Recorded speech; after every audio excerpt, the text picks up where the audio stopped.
तो यहां पर इस वक्त की बड़ी खबर, सबसे बड़ी खबर हम आपको बता रहे हैं कि कांग्रेस का बड़ा नेता बीजेपी में शामिल होगा, यानी कांग्रेस को बड़ा झटका लगेगा। दोपहर 1 बजे औपचारिक कार्यक्रम। अनूप गुप्ता बातचीत करने के लिए हमारे साथ जुड़ रहे हैं। अनूप, अनिल बलूनी के ट्वीट ने सस्पेंस बहुत पैदा कर दिया है, कयासों का बाजार गर्म है। क्या सुबुगाहट लग पा रही है, कौन वो नेता हो सकता है? देखिए, जाहिर सी बात है, जिस तरह की सुगबुगाहट की बात कर रहे हैं, वाकई अनिल बलूनी ने ट्वीट करके ये जानकारी दी है कि कोई प्रबुद्ध व्यक्ति आज बीजेपी ज्वाइन करने वाला है। और आपको बता दूं कि जो सूत्र बता रहे हैं उनके मुताबिक कांग्रेस के कोई कद्दावर नेता आज बीजेपी ज्वाइन करने वाले हैं 1 बजे। और सबसे बड़ी बात बता दूं कि इस ज्वाइनिंग में, ये जो ज्वाइनिंग है वो खुद बीजेपी के राष्ट्रीय अध्यक्ष जेपी नड्डा कराने वाले हैं। यानी कुल मिलाकर आप समझ सकते हैं कि बड़ा नाम की संभावना है। हालांकि अभी तक वो कौन होंगे जो बीजेपी ज्वाइन कर रहे हैं, उनका खुलासा नहीं हो पाया है, ना ही कोई संकेत मिल पा रहे हैं। जाहिर सी बात है, 1 बजे तक का इंतजार करना पड़ेगा कि कौन शख्स है, कौन से बड़े नेता है जो बीजेपी का दामन थामने वाले हैं। जी लेकिन अनूप, सवाल सबसे बड़ा यह भी खड़ा होता है कि जब हम ऐसी परिस्थितियां देखें कि जब कांग्रेस के अंदर खाने से अगर कोई नेता निकल करके आता है, तो क्या अनिल बलूनी ने जिस तरीके से ट्वीट किया है तो यह माना जा सकता है कि क्या उत्तर प्रदेश या उत्तराखंड से भी वो नेता हो सकता है? देखिए, अभी कयास लगाया जा सकता है, संभावना है, कयास लगाया जा सकता है, क्योंकि उत्तर प्रदेश और उत्तराखंड में चुनाव है। ऐसे में ये कहा जाता है। लेकिन देखिए, अगर कांग्रेस के कोई कद्दावर नेता अगर बीजेपी ज्वाइन कर रहे हैं, जिसकी संभावना है, तो अपने आप में ये बहुत बड़ा संदेश होता है। अगर कोई बड़ा नेता बीजेपी ज्वाइन करता है, इसका मतलब है कि कांग्रेस से उनका मोह भंग हो गया है और वो बीजेपी की नीतियों से वो कहीं ना कहीं प्रभावित है। इस वजह से वो बीजेपी ज्वाइन करता है। इसका मैसेज बहुत बड़ा जाता है। हालांकि अभी देखिए, इंतजार करना पड़ेगा। बिल्कुल, अब ज्यादा वक्त नहीं है, 11:10 हो रहे हैं। 1 बजे तक इंतजार करना है और तब तस्वीर साफ हो जाएगी कि आज भारतीय जनता पार्टी के मुख्यालय में कौन भारतीय जनता पार्टी की सदस्यता लेने जा रहा है।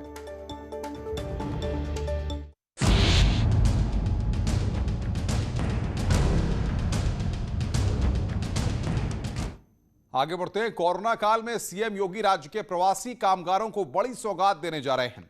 वो इन कामगारों को 230 करोड़ रुपए की मदद देंगे। मुख्यमंत्री 23 लाख प्रवासी श्रमिकों को 1-1 हजार रुपए ऑनलाइन ट्रांसफर करेंगे।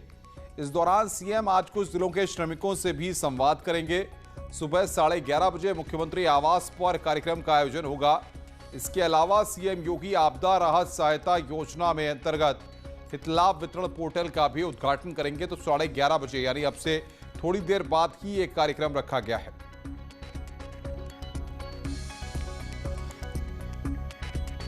23 लाख प्रवासी मजदूरों को इसका फायदा मिलेगा। और सीधे हमारे साथ लखनऊ से जुड़ रही है हमारी संवाददाता अनामिका सिंह। अनामिका, एक बड़ी कोशिश जिस तरीके से मजदूरों के साथ, दिहाड़ी मजदूरों के साथ, बाकी लोगों के साथ है, वहीं इस दिशा में श्रमिकों के साथ सरकार एक बड़ी योजना को लेकर आई है।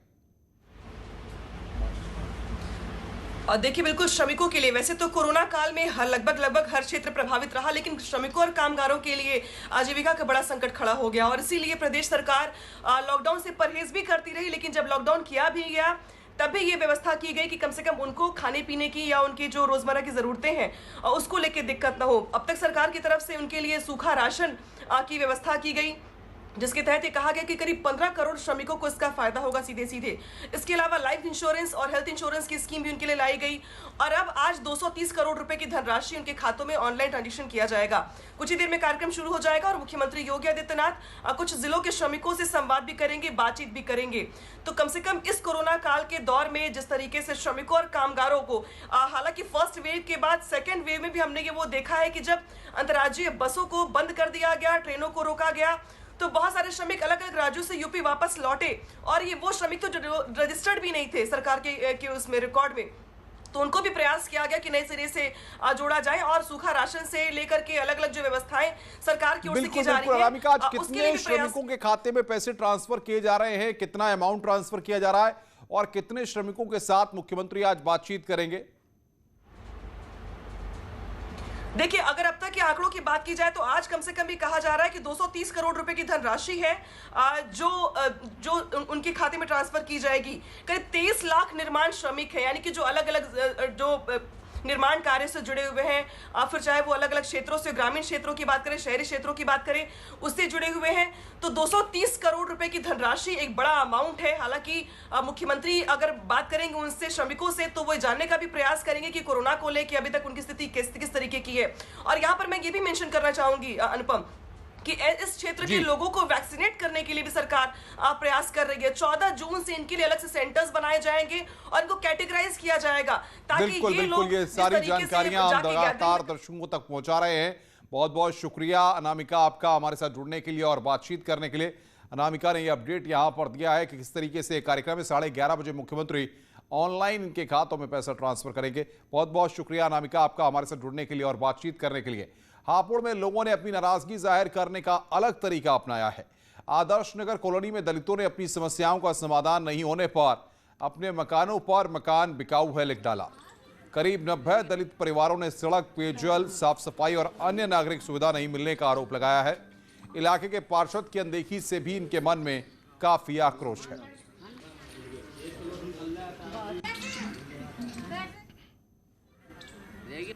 मकान दुकान जो ये बेचे जा रहे हैं, इसलिए बेचे जा रहे हैं कि हमारा नाली खरंजों का बहुत लंबा 3 साल से मट्टी डली हुई है और जो है नाली खरंजे हमारे यहाँ बन नहीं रहे हैं। इनकी बहुत बड़ी समस्या, पानी भर जाता है, बारिश पड़ते ही देखो इधर खड्डा। दुनिया के जो सुंदर सभासद हैं वो हमारे यहाँ देखते नहीं हैं।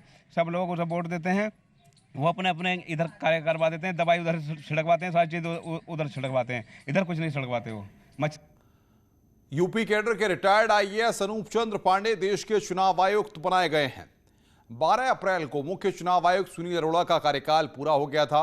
रिटायर्ड आईएएस अनूप चंद्र पांडे उत्तर प्रदेश के चीफ सेक्रेटरी रह चुके हैं। वो 37 सालों तक उत्तर प्रदेश में अलग अलग पदों पर काम कर चुके हैं। तो यूपी के चीफ सेक्रेटरी रह चुके हैं अनूप चंद्र पांडे और उनको यह महत्वपूर्ण जिम्मेदारी मिली है।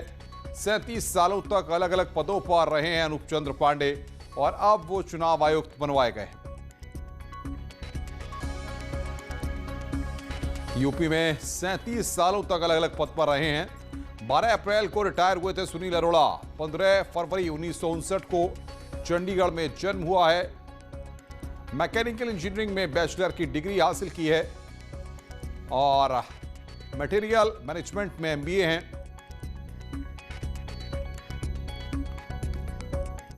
कांग्रेस पार्टी के नेता आचार्य प्रमोद कृष्णम ने इशारों ही इशारों में अखिलेश यादव पर निशाना साधा है।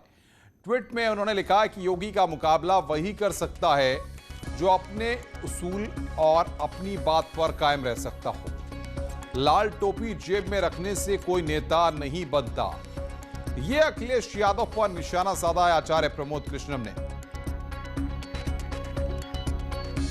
अखिलेश यादव को लेकर ट्वीट किया है और उन्होंने कहा योगी का मुकाबला वही कर सकता है जो अपने उसूल